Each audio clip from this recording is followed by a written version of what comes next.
After a long day on a silver plating assembly line, Patricia Sanso moonlights at a laundromat. Michael Dukakis counts on union laborers like her to vote their pocketbooks. After all, the Massachusetts governor helped keep this plant open, but he's in for a surprise. I don't like either one of them, but I'm going to vote for Bush. Do you feel better off today than you did 4 or 8 years ago? No, I feel worse off. Even though I make more money, I'm worse off today than what I was 4 or 5 years ago. Despite a bright state economy, Dukakis gets tarnished by an image of being soft on crime, weak on defense. This is a silver-plated showcase for how Governor Dukakis spread the wealth of the Massachusetts miracle to cities that needed it. When local buyers of Taunton Silversmith fell $500,000 short of owning the company, the Dukakis administration grant made up the difference. 150 jobs stayed home. 5 years ago, unemployment reached 15% here. Now they can't find enough workers. Taunton's mayor says the town, once known as Silver City, was rescued by Michael Dukakis. When we've needed help, he's been there. And whether I had a plant closing or a new plant possibly coming in, I've sat in his office, direct hands-on approach with him and his cabinet members to assist us in whatever the problem happened to be. Taunton's mayor considered Dukakis a political enemy until the governor built an interstate to the town's Miles Standish Industrial Park. $10 million in state aid paid off in $100 million worth of industrial development. 3,300 jobs, 53 new companies. It's allowed us to hire people to work that equipment and to grow our business really much faster than we would have been able to do it on our own. Times have never been better in Taunton. Wages up $3 an hour, welfare rolls cut 1/4. New water and sewer lines, thanks in part to Michael Dukakis. No, I'm still not going to vote for him. I'm definitely going to vote for Bush. Not that I like the guy a lot, because I don't. It's understandable that Governor Dukakis has trouble getting his economic message across to the nation when some people at home don't believe Dukakis worked a miracle. Robert Riggs, Channel 8 News, Taunton, Massachusetts.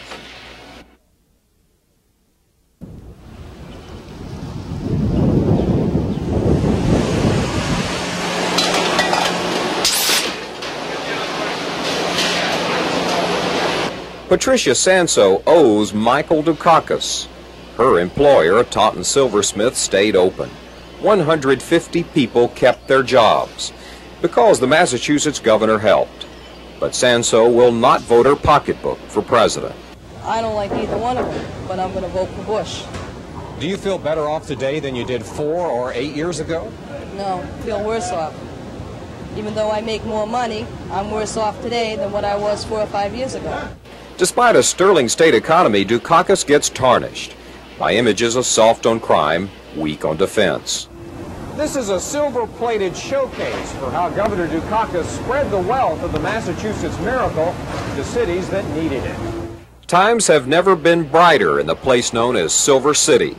5 years ago, Taunton's unemployment was 15%. The silver trade was leaving. Through the work of the governor and his staff, we were able to secure a loan through the city of Taunton, which enabled us to buy the business and retain one of the oldest industries in New England right here in Taunton. What the state policy did was grab the reins of a runaway horse. Governor Dukakis spurred that galloping economy on a new interstate to the Miles Standish Industrial Park in southeastern Massachusetts. Low-interest loans provided crucial startup money for high-tech companies. Dust-proof microchip labs mark a stark contrast with smokestack industries. $10 million in state and local aid paid off in $100 million worth of business development and 3% unemployment. Taunton's Democratic mayor, who used to be a political enemy of Dukakis, now sings the governor's praises. Mike Dukakis wasn't telling us what we needed to do. He was asking us what our needs were and asked us to join in creating partnerships for economic development and also partnerships to really reach out to try to solve all of our problems. He's no miracle worker and really shouldn't claim to be. A Boston-based trade lobby of 250 high-tech companies says Dukakis wasn't a business ally. On the campaign trail, Dukakis frequently claims he created 400,000 jobs in Massachusetts over the past 5 years. Does he overstate the case? Oh, of course. Every politician overstates the case, and Michael is no different. The state's many computer makers led the boom. Some of its pioneers say Dukakis did not contribute to the turnaround. I think, if anything, the state policies were negative to that. I think state policy was about as effective as it could have been, but state policy can't turn state economies around. Taunton's 50,000 residents got their share of the wealth. New water lines, new roads, a fourth fewer people on welfare. Hourly wages up $3. But Patricia Sanso is not swayed by the Dukakis job miracle here. No, I'm still not going to vote for him. I'm definitely going to vote for Bush. Not that I like the guy a lot, because I don't. Regional economists in Massachusetts say the boom would have happened regardless of who was governor. There's no blueprint to duplicate the miracle, only lessons on how to distribute it. Politicians like to claim credit for the good times. Michael Dukakis is no different. While the governor may exaggerate his role in the economic turnaround, he does deserve praise for spreading the Massachusetts miracle to depressed parts of the state. Robert Riggs, Channel 8 News, Boston. Taunton Silversmith hangs out Help Wanted signs halfway across the Atlantic. In Massachusetts, employers go begging for workers. Its 3.3% unemployment ranks the lowest of any industrial state in the nation. That has made it impossible for the largest U.S. supplier of dining room silver plate to hire 15 new workers, skilled or unskilled. The Massachusetts labor shortage is so severe that McDonald's appears more interested in hiring its customers at $6 an hour than in selling them a hamburger. This company is so desperate for help that it plans to import workers from abroad. Frederico Maco's relatives in the Azores may have a job waiting here. Maco, like half this community, is of Portuguese ancestry. They're people not afraid of hard work, descendants of crews brought here to sail whaling ships in the legendary Moby Dick century. The president of the Silver Plater looks on the tiny Portuguese islands for 15 workers. Why not recruit those workers from depressed states? You're going to have to buy a house, or you're going to have to rent an apartment, and you're going to have to buy food, and you're going to have to pay insurance and everything else. And it could be that it winds up that it's less expensive for the individual to be out of work in Dallas than it is to be in work in Taunton. Half the homes in the Boston area cost more than $177,000, double the price 5 years ago and twice the national median home cost. The few people that answer Help Wanted ads out of state get sticker shock. I had a two-bedroom home in Virginia, and the same house up here would at least double in price. Everyone in Massachusetts that wants to work can work, in part because the state suffered a bigger baby bust than the rest of the country. Employment grew faster than the labor force. Now there are signs of growing pains, a higher cost of living and higher wages. Companies that can't import workers are starting to look south. Robert Riggs, Channel 8 News, Taunton, Massachusetts. George Bush's hand-picked dynamic duo from Texas inspects the opening site for a 5-day inaugural celebration. President and Mrs. Bush, Vice President Mrs. Quill went down these stairs. Bobby Holt of Midland and Penny Percy Korth, a Waco native, co-chair the $25 million inaugural of the 41st president. They double-check the choreography for the Bush and Quayle family welcome at the Lincoln Memorial. Holt is a West Texas oil man and Bush fundraiser. Korth is a transplanted Texan who charms Washington with her Miss America smile. She's the organizer's organizer of political fundraising dinners and lectures art connoisseurs for Sotheby's auction house. For the past week, they've fended off criticism of the inaugural cost, the most expensive in history.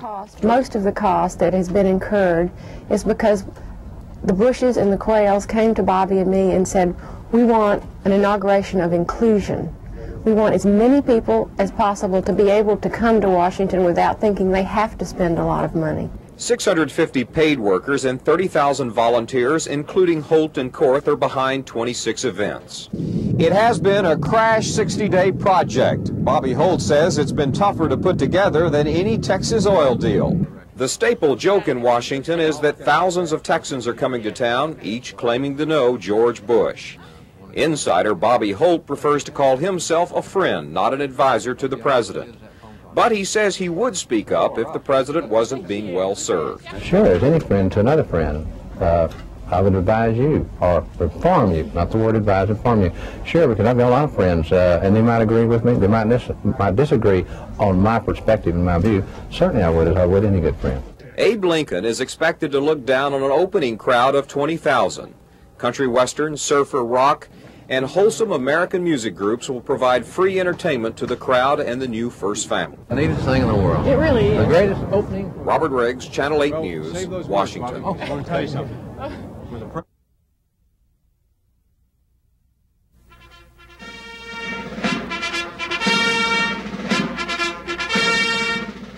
Stepping from Abraham Lincoln's shadow, President-elect George Bush sought to make a dramatic connection with the nation's most revered Republican president.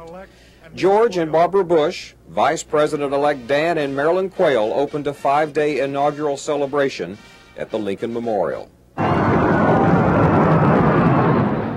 Navy jets saluted the president-elect, himself a Navy flyer in World War II. Army parachutists gracefully dropped in. The ceremony struck a patriotic note. The first of a 26-event, $25 million extravaganza featured the president-elect's favorite brand of music, a two-stepping dedication from the Gatlin brothers. Houston means that I'm one day closer to you.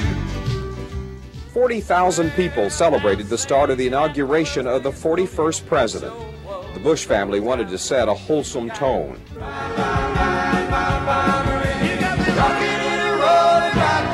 The president-elect's grandchildren rocked to the surfer sounds of the Beach Boys. There's probably going to be some slumber parties around the Bush White House.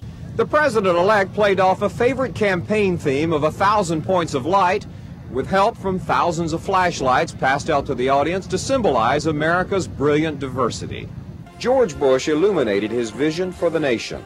Ladies and gentlemen, it is the ambition of my presidency to make these 1,000 points of light shine brighter than ever before. And where today there is darkness, let us work together to bring light to shine on all of God's children. The president-elect stressed the celebration's theme of peace, prosperity, and independence. With Olympic flair, Mr. Bush lit a torch to symbolize the brightness of the country's future.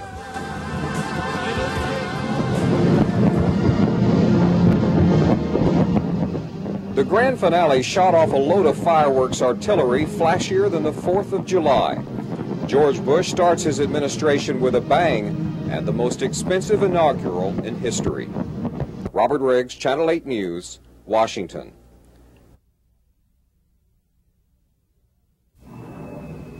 The inaugural brought Lagar Hole and George Griffith of Brownsville together for the first time since December 1944.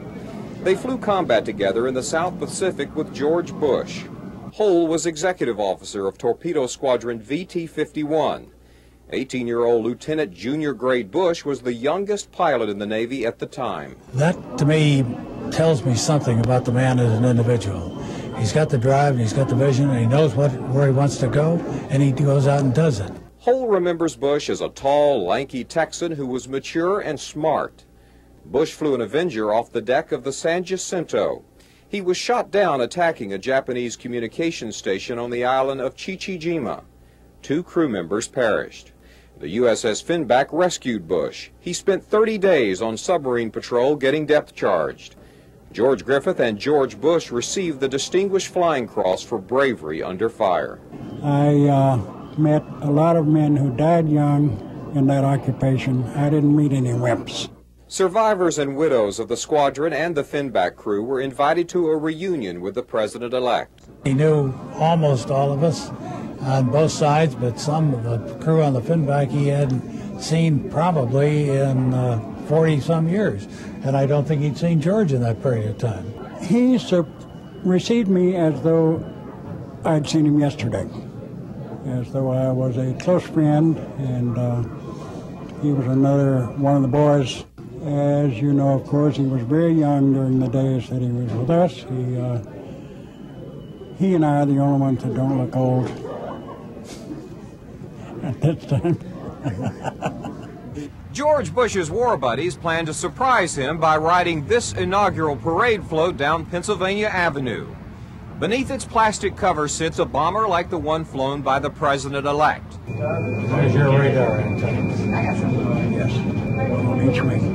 Inside a cramped belly position, Griffith lived through many a close call with Lagar at the stick. And it was usually George Bush in this cockpit when they weren't. I think he is what we need in the country. He's just going to be a great, great president. Believe me, I'm sure of that. Tomorrow, George Bush takes the presidential oath to live up to his war buddies' expectations. Robert Riggs, Channel 8 News, Washington. Channel 8's Robert Riggs is live tonight over at the White House. Robert? Well, Chip, here on the ellipse across the street from the White House, that breeze that President Bush talked about blows cold. But earlier on Capitol Hill, he delivered a very warm message. It was one that focused on compassion and cooperation. Oh, Mr. Bush challenged Americans to extend their helping hands to their less fortunate neighbors.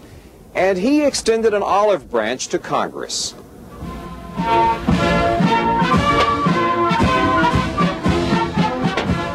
President George Bush says a new compassionate breeze blows over the nation. His administration set sail on the 8-year course set by Ronald Reagan. It was a tearful, joyous transition of power for the crowd gathered at the west front of the Capitol. George Bush's first act as president was a prayer. And write on our hearts these words: use power to help people. Predominantly white, well-heeled supporters listened to an inaugural address on the politics of inclusion.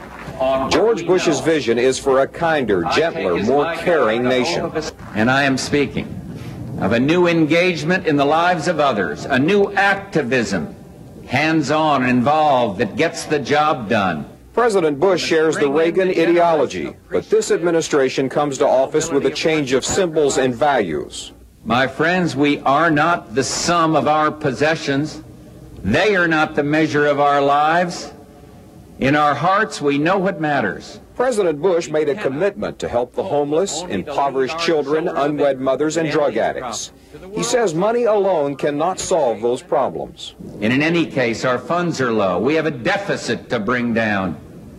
We have more will than wallet, but will is what we need. Under George Bush, it will no longer be Reagan's us against them tug-of-war on Capitol Hill.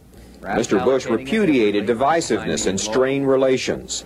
He blames the distrust on Vietnam. I'm putting out my hand to you, Mr. Speaker. The president asked House Speaker Jim Wright of Fort Worth to work together to produce a budget the nation can live on. The American people await action. They didn't send us here to bicker. They ask us to rise above the merely partisan. The toughest tone of his address concerned drugs. He called cocaine a deadly bacteria hurting the body of the country. And there is much to be done and to be said. But take my word for it, this scourge will stop. George Bush says he will celebrate successes made not of gold and silk, but of better hearts and finer souls. Victor Hancock of Richardson felt touched by the message. It means a compassion for all of the people in this country, all of them. It includes you and I, blacks and whites, Hispanics, browns, Chinese, everyone. George Bush takes the best of the Texas spirit in terms of that entrepreneurship and pioneering spirit and independent thinking and transfers it into the national government. Well, the address was short on spiritual content and short on solutions, and long on spiritual content, and that's the way it's meant to be. This is an opportunity for President Bush to tell the nation what the tone of his leadership will be, and he says it'll be very compassionate. Chip? Robert, you've covered the Reagan administration for many years here in Washington. This would be a good time to ask you, how do you think George Bush will differ from Ronald Reagan in the office of president? I thought if you read between the lines of the speech today that it was clear that he shares Ronald Reagan's vision for the future in his political beliefs. I think you're going to see a change of style that sharply differs with the Reagan administration. And you started seeing that yesterday when Barbara Bush was addressing everyone in the salute to the First Lady. She opened up her jacket and said, you know, no designer labels in the future, no fancy hairdos. And today you started to see some of that with President Bush. And as we think about this more, he's talked about a new activism that we're going to care more and try to help people. But the thing that was missing today is how we're going to pay for it. Chip?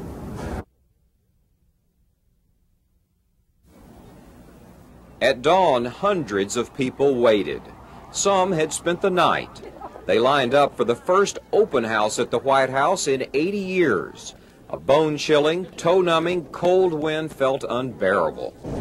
I know it's going to be worth it, though. They huddled, they shivered, they bundled babies.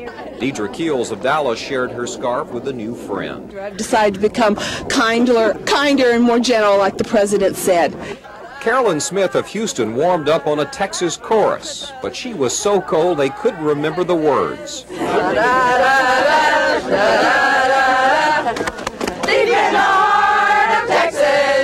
By 7 a.m., the line circled the ellipse, around and around and around. Well, you get the idea. It slowly inched toward an inaugural event advertised as free in the populist spirit of President Andrew Jackson's celebration.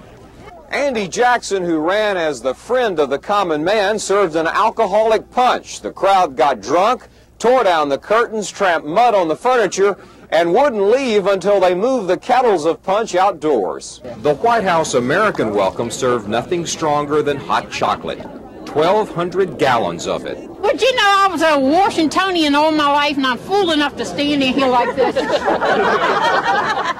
President and Mrs. Bush quickly guided the first 15 in line through the green, blue, and red rooms. Afterwards, Mary Lynn Rosen and her niece bubbled over like uncorked champagne. Mrs. Bush is so charming, so down to earth, and so sensitive to other people. And Mr. Bush, President Bush, shook all of our hands, and he has a very strong handshake. And I like that. It means he's firm, he's going to be a leader. Good morning. Step right up, ladies and gentlemen. Have your tickets shown for entry into the White House, please. But the inaugural committee had told the public no tickets were required. The White House handed out 6,000 to those first in line. Folks, there are no more tickets for the White House tour this morning. Guards turned away an angry public, expecting a welcome between 8 and 11 a.m., and without warning shut the gates early on ticket holders. Let us in! Let us in! The White House closed to make room for a Bush and Quayle family luncheon. This was to have been a very special day for little Laura Mercy and her parents. It's not fair. We've got a ticket. Why can't they at least let the ticket holders in? You know, we don't have much in life, you know. We come out to see something that's the country's, and then they just take it away from you. And that's sad. Depending on whether they were on the inside or the outside, George Bush's kinder, gentler nation began or ended for some of his strongest supporters at the White House gate. Where is George? Where is George? Robert Riggs, Channel 8 News, outside the White House. Everyone who is anyone is at the much-awaited to-do called the Black Tie and Boots Bash, including Channel 8's Robert Riggs. Robert, how's the party? Well, John, the Texas State Society is now drawing its door prizes, and some lucky person is about to win a bright red pickup truck. You know, this has been one of the hottest tickets in Washington. It originally sold for $50. They've been scalped for up to $700. The running joke around here has been that so many people from other states wanted to get into this event. There were about 5,500 people let in, that they were going to ask people to show their birth certificates from Texas at the door. Suddenly they realized George Bush couldn't get in. Early tonight, for a few minutes, the President and Mrs. Bush stopped by, and this crowd, as you might expect, went wild. I want to show you my boots, but You want to choke down I want Ann Richards to think I'm not a Texan.